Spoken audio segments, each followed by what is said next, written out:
Ito naman yung hindi pwedeng mawala sa kanila. Ang masarap nilang special halo-halo na hindi tinipid at nakalagay na sa isang tub. Ito yung bagong bukas na Calle 15 na kainan ng mga Filipino food. So sa Filipino food ninyo, ma'am, meron din pala kayo at hindi mawawala ito yung masarap nyong halo-halo. Ano po ba tawag dyan, ma'am? Halo-halo special. Halo-halo special na may kasamang toppings na? Ano po yan, ma'am? Leche flan. Ice cream ube po. Ube flavor. Okay. Langka. At kumpleto po ito ng sahog. Oh, magkano po yung ganyan, ma'am?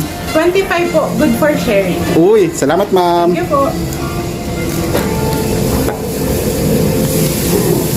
At siyempre sinamahan pa ng masarap nilang taho na talagang magugustuhan nyo sa araw-araw. Ngayon naman isunod ba natin dito ang mga nagsasarapan nila mga sizzling plate. At kung hilig mo ang mga sizzling plate, talagang namang bagay na bagay sa iyo ito. At talagang 20 lang talaga siya. Ano po yung sumunod na yun, ma'am? Ultimate burger steak. Ultimate Burger Stick. Okay, magkano naman po yung ganyan, ma'am? 20. Okay, 20 lang ha. Ito, huwag nyo kalimutan, 20 lang to. Salamat, ma'am. Ito naman yung manok na may masarap na sarsa na talagang mainit at mausok-usok na isi-serve sa inyo. Sizzling chicken alapin. Uy, magkano po yung ganito, ma'am? 20 po. Okay, thank you po, ma'am. Thank you po. Dito, ultimo nga kare-karingan nila, nakasisiplate na talaga at may masarap na sarsa at saktong laki ng karne. Ito naman yung beef na pinagsama ang kimchi sa isang sizzling plate. Sizzling bulgogi po. Sizzling bulgogi, okay. Tama ba binanggit ko, ma'am? Bulgogi. Bulgogi. Bulgogo. Okay, ma'am. Thank you po. Dito. Hello, friend. At kung gusto mo ng mainit na sabaw, ito na yung orderin mo sa kanila, ang kumukulong beef bulalo nila. Ano po yung sunod na hawak niyo, ma'am? Bulalo po. Bulalo na? Bulalong baka. Okay. Magkano po yung ganyan, ma'am? 20 po. Okay. Pero matagal po siya At kung gusto mo naman maasim-asim ang lasa, meron din sila ditong papaitan na mainit. Ay, bukod nga dyan, napakarami nyo pang pwedeng orderin dito sa kanila.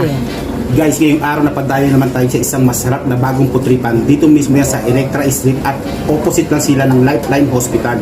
So ito nga pala yung pangalan nila, Calle 15. Ayan. Meron tayong masarap na pagkain dito. Halos lahat ng na-order dito ay puro sizzling plate talaga siya. So yung ibang sizzling plate dito, may kasama na siyang rice. Tapos meron din silang mga burger na ka-sizzling din siya. Tapos hindi rin mawawala sa kanila yung pinaka-special na halo-halo na madalas natin hinahanap. Ito. Ngayon, una natin titikman dito yung kanilang sizzling plate na chicken alakim. Ayan, meron siyang rice. Tapos medyo natuyo na rin yung sauce. Ayan.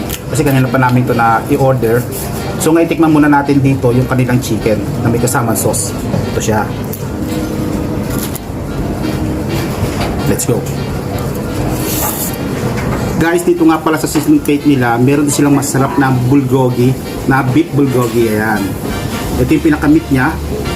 Tapos meron siyang side dish dito na kasama na rin sa pinaka-sizzling plate nila, yung pinaka-kimchi.